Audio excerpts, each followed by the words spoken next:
Hello दोस्तों, स्वागत है आपका सोशियोलॉजी क्लासेस के हमारे यूट्यूब चैनल पे। जैसा कि आप सभी जानते हैं कि जून 2023 में नेट का एग्ज़ाम होना है, तो उसके लिए यह सेशन किया जा रहा है। यहाँ पे हम थिंकर्स को विस्तृत रूप में इस चैनल पे देखेंगे। आज हम दुर्खीम का पार्ट 2 और दूसरा सिद्धांत उनका देख रहे हैं, समाजशास्त्र में समविभाजन। तो आइए देखते हैं। अगर इससे पहले आपने टेलीग्राम चैनल नहीं ज्वाइन किया है तो ज्वाइन कर सकते हैं। 9 AM और 9 PM पर वहाँ पे लाइव क्विज करवाए जाते हैं। तो आइए देखते हैं समाज में श्रम विभाजन के बारे में दुर्खीम के क्या विचार थे।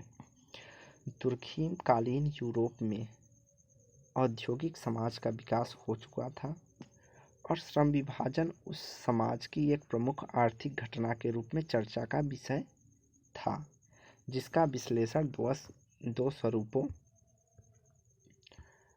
में किया जा रहा था।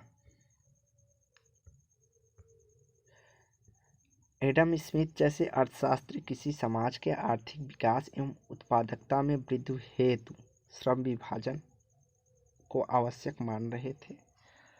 तो अर्थशास्त्री जो थे वह कहते थे कि अगर किसी समाज की आर्थिक विकास और उत्पादक क्षमता में वृद्धि करनी है तो श्रम विभाजन लाना पड़ेगा। और वहीं कार्ल मार्क्स ने श्रम विभाजन की घटना को असमानता में वृद्धि और श्रमिकों को अलगाव के लिए उत्तरदायी ठहराया है। तो इन्होंने कार्ल मार्क्स का मानना है जैसे जैसे श्रम विभाजन बढ़ेगा वैसे वैसे श्रमिकों में अलगाव की स्थिति अधिक बढ़ती जाएगी। वहीं दुर्खीम ने व्यक्ति और समाज के बीच संबंध और सामाजिक एकता की समस्या पर विचार करते हुए औद्योगिक समाज की प्रमुख घटना श्रम विभाजन को सामाजिक तथ्य के रूप में स्वीकार किया है और मार्क्स के विचारों के विपरीत न केवल इसका प्रकारवादी विश्लेषण प्रस्तुत किया है बल्कि इसके माध्यम से व्यक्ति एवं समाज के मध्य संबंधों तथा सामाजिक एकता की समस्या पर अपने विचारों को रखा है। तो जहाँ मार्क्स मानते हैं कि जो श्रम विभाजन हुआ है अलगाव और शोषण की स्थिति अधिक पैदा करती है, वहीं दुर्खीम उसके विपरीत कहते हैं कि श्रम विभाजन जो है प्रकारवादी इसका विश्लेषण करके इन्होंने व्यक्ति और समाज के बीच के संबंधों में किस तरह से सामाजिक एकता आ रही है श्रम विभाजन के कारण उसकी व्याख्या की है। सामान्यतः श्रम विभाजन से तात्पर्य है किसी भी अस्थायी संगठन में मिलजुल कर काम करने वाले व्यक्ति या समूहों द्वारा भिन्न किंतु समन्वयात्मक क्रियाओं का संपादन से होता है। तो श्रम विभाजन क्या है कि किसी संगठन में कोई संगठन है, जैसे मान लीजिए मोबाइल बनाने की कंपनी हो गई, उस कंपनी में कई तरह के वर्कर कर रहे हैं। कोई मोबाइल का कवर बना रहा है, कोई मोबाइल में बैटरी लगा रहा है, तो कोई मोबाइल को पैक कर रहा है आखिरी स्टेज। तो यही इन लोगों का श्रम विभाजन या श्रम विशेषीकरण है, ऐसा परिभाषा यह कर रही है। परंतु अर्थशास्त्रियों द्वारा जो प्रयुक्त अर्थ है वह दुर्खीम के अनुसार श्रम विभाजन का अर्थ विपरीत है। यह तो जो है अर्थशास्त्रियों के अनुसार था और दुर्खीम का अर्थ जो है वह सामाजिक विभेदीकरण है। दुर्खीम मानते हैं कि समाज में जितनी विभेदता बढ़ेगी उतना ही श्रम विभाजन की श्रेणी बनेगी, जो व्यवसाय में विभेद और औद्योगिक क्रियाकलापों के बहुगुणन से संबंधित है। अर्थात समाज में अलग अलग तरह के विभेद पाए जाते हैं या उत्पादन क्षमता बढ़ रही है, इन क्रियाओं के कारण जो है श्रम विभाजन हो रहा है। यह विभाजन पूरे समाज की रचना करता है और आर्थिक श्रम विभाजन इसकी अभिव्यक्ति मात्र है। तो इन्होंने कहा कि यह जो श्रम विभाजन है वह पूरे समाज की रचना करता है और आर्थिक श्रम विभाजन उसका केवल एक भाग है। तो आइए देखते हैं श्रम विभाजन के कारण। दुर्खीम ने जो कारण माने हैं वह दो हैं। पहला, जनसंख्या में भौतिक घनत्व में वृद्धि अर्थात जनसंख्या बढ़ना। दूसरा, जनसंख्या में नैतिक घनत्व का वृद्धि। तो यह मोस्ट इम्पॉर्टेंट है, याद करने वाला फैक्ट है कि इन्होंने दो प्रकार के श्रम विभाजन के कारणों का उल्लेख किया है। पहला, भौतिक घनत्व में वृद्धि और दूसरा जनसंख्या के नैतिक घनत्व में वृद्धि। आगे दुर्खीम के अनुसार प्रारंभ में मानव समाज में जो जनसंख्या थी वह कम थी, जिसके सदस्यों की आवश्यकता भी कम और समान थी, इसीलिए आवश्यकताओं को पूरा करने वाले साधन पर्याप्त मात्रा में उपलब्ध थे, लेकिन सभी व्यक्ति कार्यों को करते हुए अपनी आवश्यकताओं की पूरा करने में सक्षम थे। इन्होंने कहा जो पहले के समाज थे उसमें कम सदस्य थे अर्थात जनसंख्या कम थी, जिस कारण साधन और सामान में वो जो उपलब्ध थे वह उनकी आवश्यकताओं की पूर्ण रूप से पूर्ति करते थे, जिस कारण वे सभी अपनी आवश्यकताओं के अनुसार कार्य करके अपनी आवश्यकताओं को पूर्ति करते थे या सक्षम थे। उसके बाद श्रम विभाजन का प्रायः अभाव था। तो जो पहले का समाज था या आदिम समाज था या प्रारंभिक समाज था उसमें श्रम विभाजन का अभाव था, परंतु यह व्यवस्था अधिक दिनों तक नहीं चली। दुर्खीम के अनुसार इन्होंने कहा जैसे जैसे जनसंख्या में वृद्धि के साथ साथ लोगों की आवश्यकताएं भी बढ़ती गई और इनकी पूर्ति के साधन कम पड़ गए। इन्होंने कहा जनसंख्या तो बढ़ी लेकिन साधन उतने ही रह गए, जिससे साधन कम पड़ने लगे।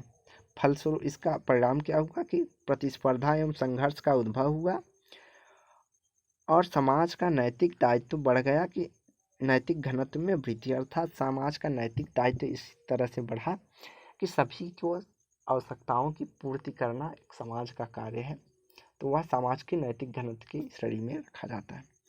समाज का नैतिक उत्तरदायित्व बन गया कि बढ़े हुए लोगों की आवश्यकताओं को पूरा करने और प्रतिस्पर्धा एवं संघर्ष के जगह सामंजस्य स्थापित करने हेतु उनके बीच कार्यों का बंटवारा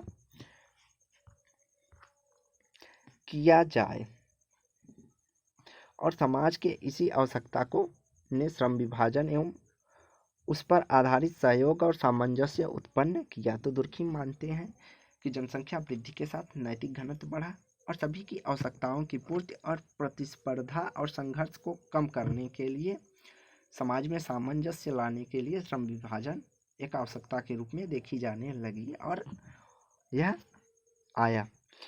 सर्वप्रथम श्रम विभाजन जो था वह लिंग और आयु के आधार पर होता था, परंतु बाद में समाजों में श्रम विभाजन परिवार और अन्य व्यवसाय के आधार पर होते चला गया, जिसका जटिल स्वरूप औद्योगिक समाज में दृष्टिगत हुआ, जो आगे चल के औद्योगिक समाज का रूप में देखा जाने लगा। अब श्रम विभाजन के कार्य क्या है? तो दुर्खीम ने श्रम विभाजन के प्रकार्यात्मक विश्लेषण करते हुए सामाजिक एकता लाने वाली शक्ति के रूप में श्रम विभाजन को देखा है। इन्होंने कहा श्रम विभाजन जितना बढ़ेगा उतना ही सामाजिक एकता सुदृढ़ होगी। तो यह भी एग्जाम में पूछा जाने वाला पॉइंट है। इसके संदर्भ में सामाजिक एकता के उन्होंने दो स्वरूपों की चर्चा की, यांत्रिक एकता एवं सायवी एकता। इसको भी डायरेक्ट पूछा जाता है स्टेट लेवल या यूजीसी नेट या अन्य अदर एग्जामों में कि दुर्खीम ने किन दो प्रकारों के श्रम विभाजन की चर्चा की है। यांत्रिक एकता एवं सावयवी एकता की इन्होंने बात की है। दुर्खीम के अनुसार जो प्रारंभिक समाज का स्वरूप सरल एवं समरूप था, आवश्यकताएं कम थी, समानता थी, यह सभी लोग एक प्रकार का काम हर प्रकार के काम कर लेते थे। जैसे इन्होंने कहा कि प्रारंभिक समाज था तो कोई एक व्यक्ति है वह बढ़ई का कार्य कर लेता था, खेती भी कर लेता था, कुम्हार का भी कार्य कर लेता था, अपना आवास भी बना लेता था अर्थात मिस्त्री भी का कार्य कर लेता था। तो यह सभी प्रकार के कार्य कर लेते थे। लेकिन श्रम विभाजन का विशेषीकरण की सरल प्रकृति के कारण समाज से अलग व्यक्ति के व्यक्तित्व के महत्व नहीं प्राप्त था, अर्थात इस कारण जो है श्रम का जो एक व्यक्ति सभी पैदा था, सभी कार्य कर लेता था, इसलिए कोई विशेषीकरण या किसी व्यक्ति की व्यक्तिगत पहचान नहीं थी। जैसे कि आज के समय में है कोई इंजीनियर है, कोई मिस्त्री है, कोई आर्किटेक्चर है, कोई कुछ है, तो इस तरह आज व्यक्ति की व्यक्तिगत पहचान है, लेकिन प्रारंभिक समाज में ऐसा नहीं था। सामूहिक चेतना समाज के सामान्य विश्वास और संवेग का व्यक्ति पर प्रभाव या प्रबल था, अर्थात समाज जो मानता या कहता था उसका प्रभाव व्यक्ति पर ज़्यादा था। व्यक्ति और समाज के बीच प्रत्यक्ष संबंध था जो है प्रारंभिक समाज में। फलतः व्यक्ति लोक प्रथाओं, जनमत या परंपराओं, धर्म आदि के नियंत्रण में यंत्रवत रूप में कार्य करता था, अर्थात समाज उसे जिस तरह दिशा निर्देश या नियंत्रण करती थी या समाज के हित में जो होता था वही व्यक्ति कार्य करता था तथा सामाजिक एकता बनी हुई थी। इस स्वरूप को इन्होंने यांत्रिक एकता के रूप में देखा है।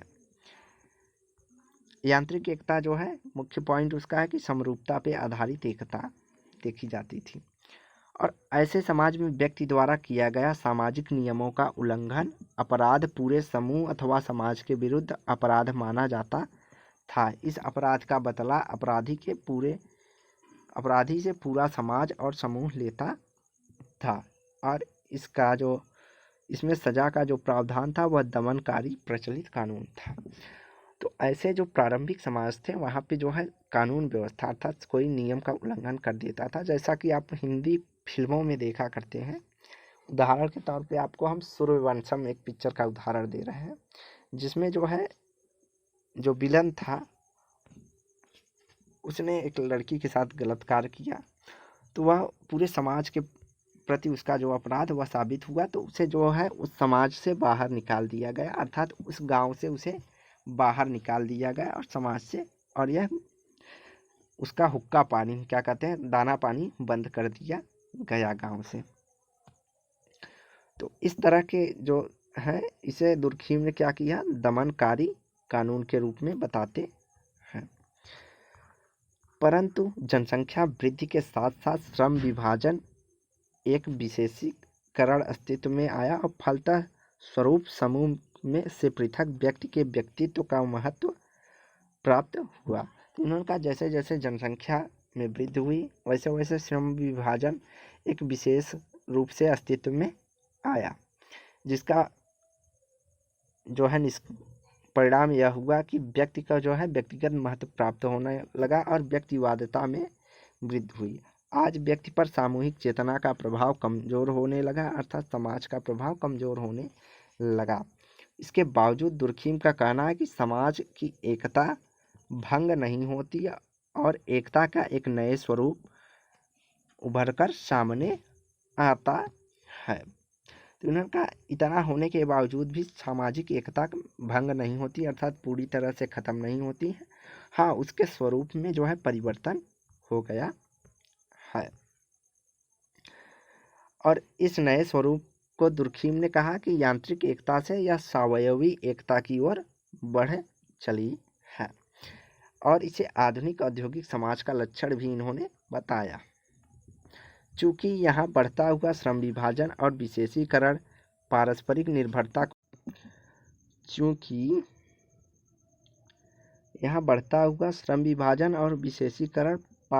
निर्भरता को बढ़ाता है, फलतः इस पारस्परिक निर्भरता एवं अनुबंधों पर आधारित एक नए प्रकार के सहयोग जन्म होते हैं। इन्होंने कहा कि श्रम विभाजन और विशेषीकरण एक दूसरे को निर्भरता बढ़ा देता है, आत्मनिर्भर की जगह एक दूसरे पर निर्भर कर देता है, जिस कारण नए प्रकार के अनुबंध या सहयोग का जन्म होता है जिससे जो है सामाजिक एकता बनी रहती है। दुर्खीम कहते हैं कि ऐसे समाज में व्यक्ति द्वारा किया गया अपराध संपूर्ण समाज के विरुद्ध अपराध न मानकर व्यक्ति के विरुद्ध अपराध माना जाता है तथा व्यक्ति को पुनः समाज का सामान्य सदस्य बनाने का प्रयास किया जाता है और इस प्रकार के समाजों को प्रतिकारी कानून का प्रचलन होता है। तो कानून के बारे में भी क्वेश्चन पूछ लेता है किस समाज में कौन सा कानून पाया जाता है दुर्खीम के अनुसार। तो इन्होंने कहा कि जो सावयवी एकता वाला समाज होता है इसमें जो अपराध किए जाते हैं वह समाज के विरुद्ध न होकर व्यक्ति के विरुद्ध होता है, उसका व्यक्तिगत, और उसे इस समाज जो है सुधरने का मौका दिया जाता है, अर्थात यहाँ पे सुधारात्मक कानून या दंड दिए जाते हैं। उदाहरण के तौर पे आज कोई व्यक्ति किसी जाति के व्यक्ति की हत्या कर दे रहा है, तो वह उस व्यक्ति का व्यक्तिगत विरोध के रूप में देखा जाता है, ना कि पूरी जाति का विरोध के रूप में। लेकिन प्रारंभिक समाज में ऐसा नहीं था। इस तरह दुर्खीम के अनुसार श्रम विभाजन केवल एक आर्थिक घटना न होकर एक सामाजिक घटना है, जो आधुनिक विभेदीकृत समाज में एकता का प्रमुख स्रोत है। यह कई रूपों में समाज हेतु प्रकार्यवादी भूमिका अदा करता है। तो इन्होंने कहा श्रम विभाजन केवल आर्थिक घटना न होकर सामाजिक घटना है और आधुनिक विभेदीकृत समाज में एकता के प्रमुख स्रोत के रूप में कार्य करता है। श्रम विभाजन के कुछ महत्वपूर्ण प्रकारों को इन्होंने इस प्रकार बताया है। इन्होंने कहा कि इसमें जो है व्यक्ति कोई विशेष कार्य करना होता है, जिससे व्यक्ति उस कार्य की विशेषज्ञता प्राप्त करता है और कार्य का श्रेष्ठ संपादन करना संभव हो जाता है, अर्थात कार्य जो है अच्छे से संपादित होता है। दूसरी विशेषता इन्होंने कहा कि श्रम विभाजन जो है विशेषीकरण में नवीन आविष्कारों की संभावनाएं बढ़ती हैं तथा प्रगति का मार्ग प्रशस्त होता है। तीसरी विशेषता इन्होंने बताया कि सामाजिक आवश्यकताओं के आधार पर अंतः संबंध और अंतः निर्भरता स्वावयवी एकता बनी रहती है। तो इन्होंने कहा कि एक दूसरे पर निर्भरता के कारण जो है एकता बनी हो रहती है। आगे बताया इन्होंने कि सामाजिक या पारस्परिक निर्भरता को बढ़ाकर व्यक्ति को दूसरों के लिए सोचने के लिए बाध्य करता है। फलतः व्यक्तिवादी प्रवृत्ति घटती है और सामाजिक एकता को बढ़ावा मिलता है। इन्होंने कहा कि श्रम विभाजन की पारस्परिक निर्भरता के कारण सामाजिक एकता को बढ़ावा मिलता है। यह व्यक्तिगत गुण एवं व्यक्तिगत स्वतंत्रता को बढ़ाता है और इससे जीवित रहने के लिए किया जाने वाला संघर्ष सरल हो जाता है, क्योंकि इस कार्य की गुणवत्ता में वृद्धि होती है। यह मशीनी और बृहद उत्पादन को प्रोत्साहित करता है, जिससे समाज को सस्ती और पर्याप्त वस्तुएं प्राप्त होती हैं। इन्होंने कहा श्रम विभाजन के कारण श्रम विशेषीकरण होता है, जिसके कारण जो है उत्पादन अधिक से अधिक होते हैं और वह समाज में सस्ता और पर्याप्त वस्तुएं मिलती हैं। इससे उत्पादन के तरीके में वैज्ञानिकता आती है और जिससे समय और धन दोनों की बचत होती है। तो समाज में श्रम विभाजन के कारण समय एवं धन दोनों की बचत होती है। आगे इन्होंने श्रम विभाजन के प्रकार की चर्चा की है। तो श्रम विभाजन के प्रकारों में इन्होंने सामान्य और असामान्य श्रम विभाजन की बात कही है। दुर्खीम के अनुसार जो है सामान्य श्रम विभाजन का स्वरूप वह होता है जिसमें उच्चतर एकता कायम रखने में सहायता प्राप्त करता है। यदि समाज में असामान्य प्रकार का श्रम विभाजन हो रहा है, जैसे कि उस समय के यूरोप में हो रहा है था, तो वह समाज के लिए दुष्प्रकार्यात्मक हो जाता है।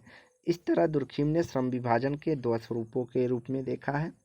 पहला सामान्य श्रम विभाजन, जो श्रम विभाजन होता है कि सामाजिक एकता में वृद्धि करता है। तो सामान्य श्रम विभाजन सामाजिक एकता में वृद्धि करता है, इसे इन्होंने सामान्य श्रम विभाजन कहा है।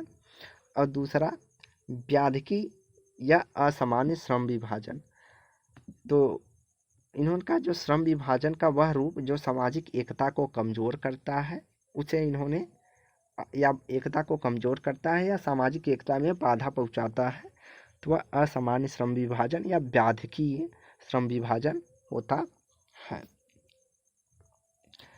असामान्य श्रम विभाजन के दो स्वरूपों की चर्चा की है। एक अप्रतिमानित श्रम विभाजन एनोमी डिवीजन लेबर या व्यवस्था मूलक श्रम विभाजन फोर्स डिवीजन लेबर।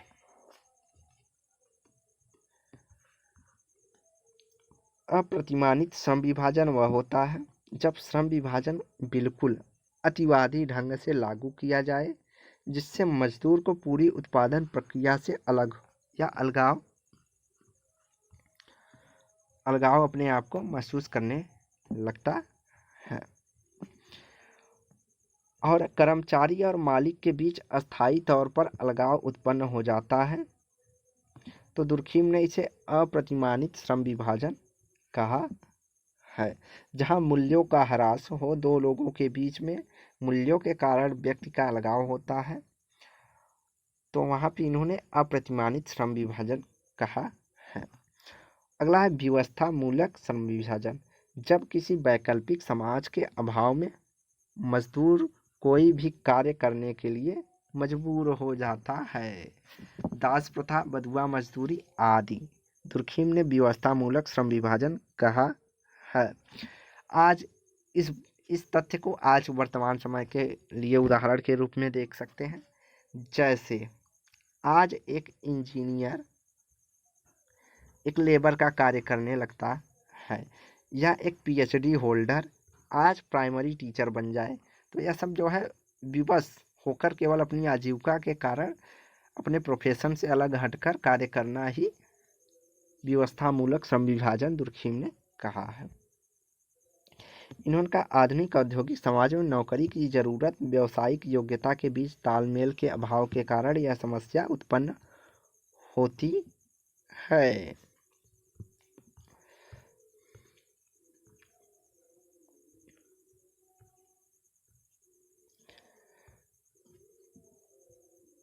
इस तरह दुर्खिम ने अपने विश्लेषण में श्रम विभाजन के नकारात्मक पहलुओं को भी रेखांकित किया है और कहते हैं कभी कभी श्रम विभाजन चरम स्थिति कई समस्याओं के जन्म देती है, जैसे व्यक्तिवाद का अधिक विकास हो जाता है, सामूहिक और पारस्परिक निर्भरता की भावना का ह्रास भी होता है, प्रतिमानता अर्थात एनोमी भी देखने को मिलता है। इसके बाद असामान्य श्रम विभाजन के समाधान क्या है? तो दुर्खिम के अनुसार श्रम विभाजन की समस्या के समाधान निम्नलिखित हैं। जैसे व्यावसायिक संघों एवं निकायों का गठन किया जाए जिससे मजदूरों के बीच नियमित संपर्क कायम रखे, तो मालिक और मजदूरों के बीच नियमित संपर्क बना रहे। संघ अलगाव की समस्या का समाधान दो तरीके से कर सकते हैं। पहला, यह विभिन्न व्यक्तियों को अपने संघ की सदस्यता प्रदान कर उन्हें सामाजिक समूह से जोड़े जिससे सामाजिक नियंत्रण स्थापित हो सके और व्यक्तिवादी प्रवृत्तियों को रोका जा सके। दूसरा, इन्होंने बताया कि ये संघ एक आचरण संहिता बनाए अर्थात एक नियम बनाए जिनके अधिकार पूरे समुदाय के प्रति जिम्मेदार हों, अर्थात प्रत्येक समुदाय उसके प्रति जिम्मेदार हो या पालन करे। आगे कहते हैं कि एक ऐसी एजेंसी का निर्माण किया जाए जिसके द्वारा मजदूरों और नियोक्ताओं के बीच, मजदूरों और मालिकों के बीच होने वाले विवादों को शांत किया जा सके। तीसरा, इन्होंने कहा कि व्यवस्था मूलक श्रम विभाजन से उत्पन्न समस्याओं के समाधान के लिए मजदूरों के बीच सामान्य व्यावसायिक प्रशिक्षण, शिक्षा, तकनीकी प्रशिक्षण के अवसरों का विस्तार किया जाना चाहिए। तो इन्होंने कहा कि व्यवस्था मूलक जो श्रम विभाजन है उसके लिए व्यावसायिक शिक्षा और तकनीकी प्रशिक्षण के अवसरों को उपलब्ध कराया जाना चाहिए। आलोचनात्मक मूल्यांकन। श्रम विभाजन पर दुर्खिम के उपरोक्त विचारों के कई आधारों पर आलोचना की गई है। दुर्खिम श्रम विभाजन के सामाजिक तथ्य मानते हैं और कहते हैं कि प्रत्येक सामाजिक तथ्य का कारण कोई न कोई सामाजिक तथ्य होता है। तो रेमंड एरो कहते हैं कि श्रम विभाजन के अपने विश्लेषण में दुर्खिम ने बढ़ते श्रम विभाजन का कारण जनसंख्या वृद्धि को माना है, साथ ही अपने प्रारंभिक श्रम विभाजन को लिंग, आयु आदि के आधारित किया है।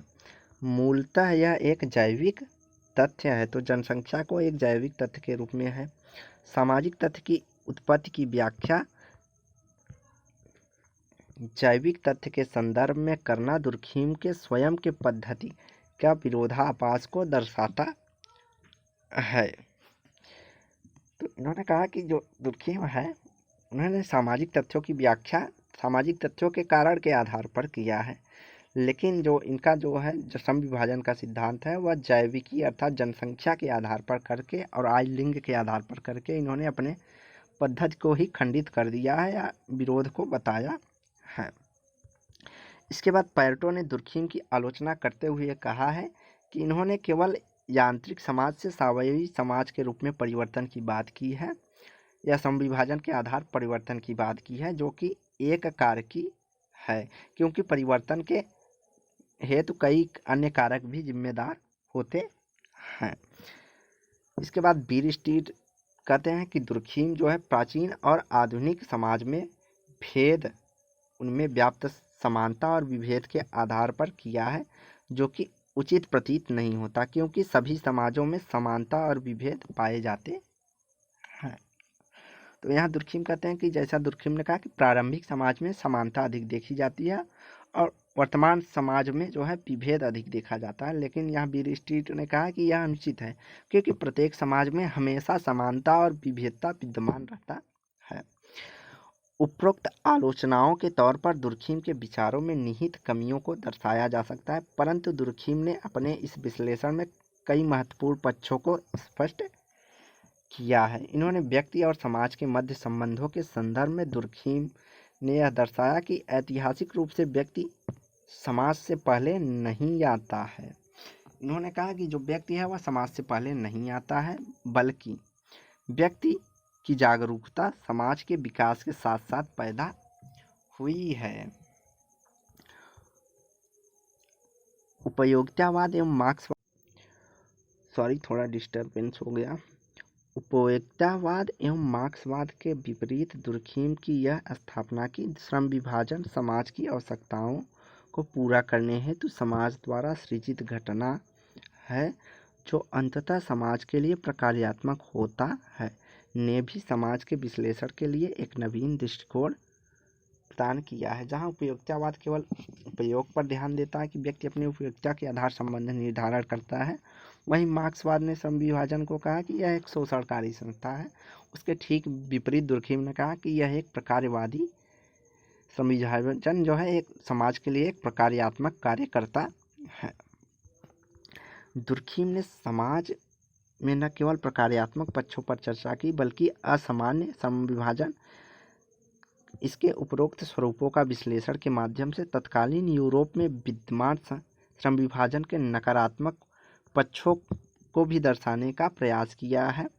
साथ साथ इसके समाधान एवं सुझाव भी प्रस्तुत करते हैं कि समाज को सामाजिक एकता लाने की व्यवस्था के रूप में पुनः स्थापित करने का प्रयास जो है दुर्खीम करते हैं, और इस तरह मार्क्स द्वारा जटिल श्रम विभाजन के अनुसार अलगाव की समस्या के समाधान हेतु केवल क्रांति और पूंजीवाद के खात्मे की बात करते हैं मार्क्स जो है।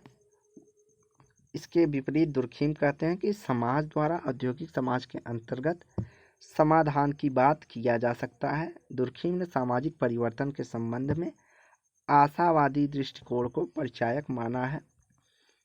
वहीं निराशावादी दृष्टिकोण या नकारात्मक दृष्टिकोण की बात मार्क्स करते हैं। इसके बाद श्रम विभाजन में असामान्य स्वरूपों के बारे में दुर्खीम द्वारा प्रस्तावित यह विचार बाद में समाजशास्त्रियों हेतु महत्वपूर्ण रहा है, जिस पर आज भी व्यावसायिक समाज के अंतर्गत गंभीर चिंतन चल रहा है और उन्हें लागू किया जा रहा है। इस संदर्भ में एल्टर मेयो, एवरेस्ट हक्स, हेराल्ड बिल्स्की आदि जो है अध्ययन महत्वपूर्ण है कि इन्होंने दुर्खीम को आधार बनाकर जो है अपने श्रम विभाजन को चर्चा की है। निष्कर्ष यह निकलता है कि दुर्खीम द्वारा श्रम विभाजन का उपरोक्त विश्लेषण जो है वह समाजशास्त्री विश्लेषण के लिए एक महत्वपूर्ण योगदान के रूप में देखा जाता है। तो आज की वीडियो यहीं समाप्त करते हैं। वीडियो को लाइक एंड शेयर करें, चैनल को सब्सक्राइब करें। धन्यवाद। कल हम श्रम विभाजन में दुर्खीम और मार्क्स की तुलना देखेंगे और अन्य श्रम विभाजन से संबंधित विचारों के रूप में कल देखेंगे। तो धन्यवाद।